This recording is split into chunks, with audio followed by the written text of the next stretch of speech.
Hello, नमस्ते. कसे आहात सगळे? छान ना? मी पण मस्त आहे. आज आपण रवींद्र शिंदे हे विचारलेले प्रश्नाला उत्तर देऊया. ते म्हणतात, ma'am, I am jobless, educated, do not getting a job.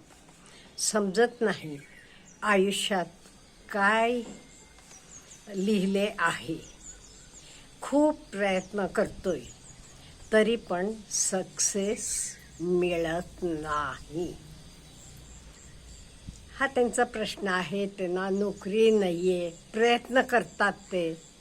त्यांना वाटते आपल्या आयुष्यात काय लिहून ठेवलेलं आहे पुढे. हे बघा, असं काही नाही. एक लक्षात ठेवा, रात्र झाल्यावर उजाडते. कंटिन्युअस रात्र असते का? नाही.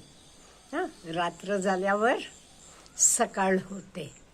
In the same way, ups and downs, problems, challenges प्रत्येकाला असतात. त्यातनं आपण वर यायचं असते. फॉर एक्झाम्पल, धीरूभाई अंबानींचं बघा ना तुम्ही. काय करत होते ते? पेट्रोल पंपावर पेट्रोल भरायचं काम करत होते. पण त्यातनं कुठेपर्यंत पोचले? असं बरीच उदाहरणं. APJ अब्दुल कलाम पेपर टाकत होते. घरातली परिस्थिती अतिशय गरिबीची, पण कुठेपर्यंत पोचले? वेळ लागतो. प्रत्येकाची वेळ येत असते. त्यामुळे तुम्ही पहिल्यांदा काय करा? एक म्हणा, माझे प्रॉब्लेम सॉल्व्ह होणार आहेत. माझं मी प्रयत्न करणार आहे. मला देवानं काहीतरी करण्यासाठी पाठवलेलं आहे. हा स्वतःवर विश्वास निर्माण करा. पहिली गोष्ट, स्वतःवर विश्वास. आणि लोक काय म्हणतात ह्याच्याकडे लक्ष देऊ नका. लोक काहीही म्हणतात हो, बिलकुल त्यांच्याकडे लक्ष देऊ नका. स्वतःकडे लक्ष द्या. स्वतःवर विश्वास निर्माण करा आणि पटकन चालू करा. आता तुम्हाला वाटते ना, लगेच आंघोळ करा, देवाला नमस्कार करा, चांगले कपडे घाला, बाहेर पडा आणि तिथे तुमचे आवडीची कुठे नोकरी आहे, काय आहे, जरा बघा.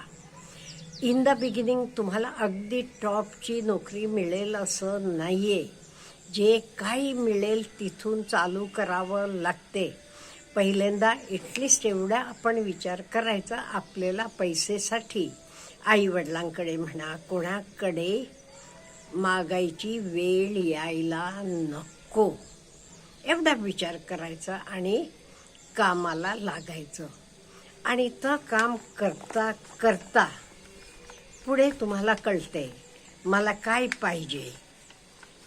मला का म्हणजे तुम्ही काही तुमचं फक्त एज्युकेटेड आहे एवढंच लिहिलेलं आहे, कुठल्या प्रकारचं तुमचं एज्युकेशन झालेलं आहे हे काही लिहिलेलं नाही आहे. त्यामुळे मला काय करायचं आहे, माझं एम काय आहे, हे सगळं ठरवा. स्वतःशी बोला.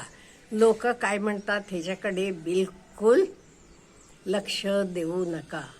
माझं स्ट्रेंथ काय आहे, माझे वीक पॉईंट्स काय आहेत, हे सगळं जरा विचार करा.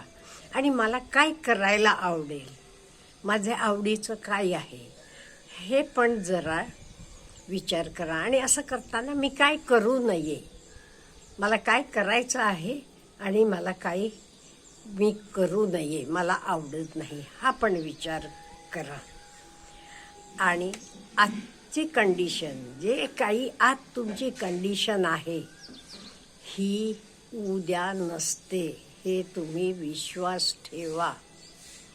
अहो, कंडिशन बदलते, आपलं सगळं बदलते, वेळ लागत नाही आहे. हे अनुभवातनं सांगते मी तुम्हाला. त्यामुळे विश्वास ठेवा. फक्त काय करायचं आहे, आळस करायचा नाही. आणि कुठलंही काम छोटं मोठं नाही आहे, हे लक्षात ठेवा. आळस बिलकुल करायचं नाही. आळस करून नाही होत. आळस आपला शत्रू आहे. आपला सर्वात मोठा शत्रू आपला आळस आहे. त्यामुळे आळसाकडे बिलकुल बघू नका आणि आळसाकडे बघायचं नाही. मग कामाकडे लक्ष द्यायचं. जे काही आपल्याला करायचं आहे काम त्याच्याकडे लक्ष द्या. फोकस करा तुमचे कामावर आणि पुढे जात राहावा. एकदा तुम्ही मिळेल ते कामाला लागला ठीक आहे. नंतर काय करा, तुमचे आवडीचे कामाचा प्रयत्न करा. हां, आणि कोणीही काही म्हटलं तरी रिॲक्ट करू नका. तुझं एवढं शिक्षण झाले, तू हे काम करतोस का, असं म्हणणारे आहेत आपल्या समाजात. बिलकुल रिॲक्ट करू नका. तुम्हाला माहीत आहे मला काय करायचं आहे, कुठे पोचायचं आहे हे तुम्हाला माहीत आहे. त्यामुळे लोकांकडे बिलकुल लक्ष देऊ नका आणि रिॲक्ट करू नका. आणि एक महत्त्वाचं म्हणजे जॉब नाही म्हणून कुठल्याही व्यसनांकडे जाऊ नका. बिलकुल आज जॉब नाही आहे मला म्हणून काही लोकांना असते सवयी, काय होते माझं मन गुंतते म्हणून असं कुठल्याच व्यसनांकडे किंवा व्यसनांचे आहारी बिलकुल जाऊ नका. निष्ठेनं स्वतःवर विश्वास ठेवा आणि पुढे जायचं ठरवा.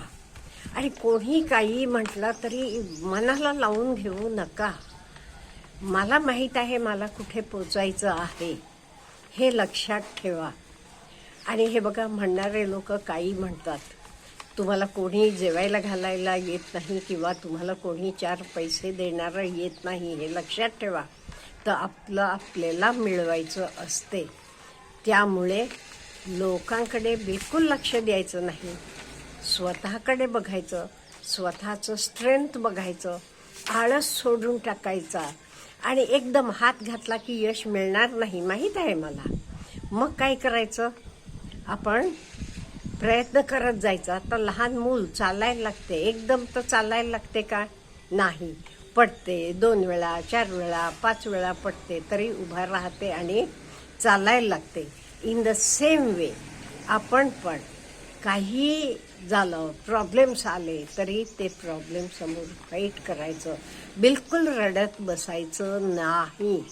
विश्वास स्वतःवर ठेवायचा, कामावर ठेवायचा. एकदाला तुम्ही मिळेल तर काम करा.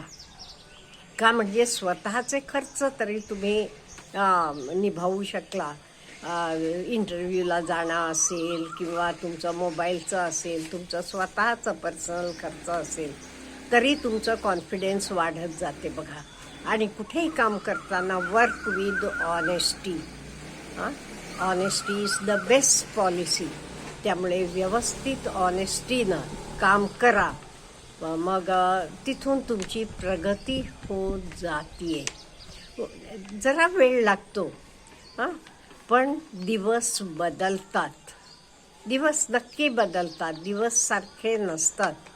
तुम्हीच विचार करा ना, लहानपणीचे दिवस तुमचे आधीचे कसे होते, आता कसे आहेत. हे दिवस खूप चांगले होतील. पाहिजे ते तुम्ही सगळे लोकांचं, मी सांगितलं की आता ग्रेट लोकांचे बायोग्राफीज वाचा. तुम्हाला कळते ते कुठून कुठल्या परिस्थितीतनं आलेत. किरण बेदींचं आयडेअर वाचा. त्या काय म्हणतात, मला कॉलेजला असताना फक्त 2च छंद होते. एक ते रूममध्ये बसून, खोलीत बसून अभ्यास करायचा, नाही ते ग्राउंडवर जाऊन खेळायचं. त्यामुळे बाहेर जाऊन एक्सरसाइज करणं, खेळणं हे सुद्धा महत्त्वाचं आहे. आपलं आरोग्य हेतनं चांगलं राहते. त्यामुळे नको ते काही स्मोकिंग असेल, ड्रिंक्स असतील, अशा कशाचे नादी लागायचं नाही. माझे हे दिवस बदलणार आहेत. मग मी कोणतरी मोठा होणार आहे बघा तरी. आणि नक्की 100% हे घडत असते. त्यामुळे स्वतःवर विश्वास ठेवा. लोकांनी काही म्हटलं तरी बिलकुल त्याच्याकडे लक्ष देऊ नका. स्वतःकडे लक्ष द्यायचं आणि अगदी काय म्हणू सिन्सिअरली ऑनेस्टीनं काम करायचं. आळस करायचा नाही. आळस आपला शत्रू आहे. कन्सिस्टन्सी ठेवायची. एकदम केलं की होणार नाही, वेळ लागेल, पण आपलं काम करत जायचं. Wish you all the best.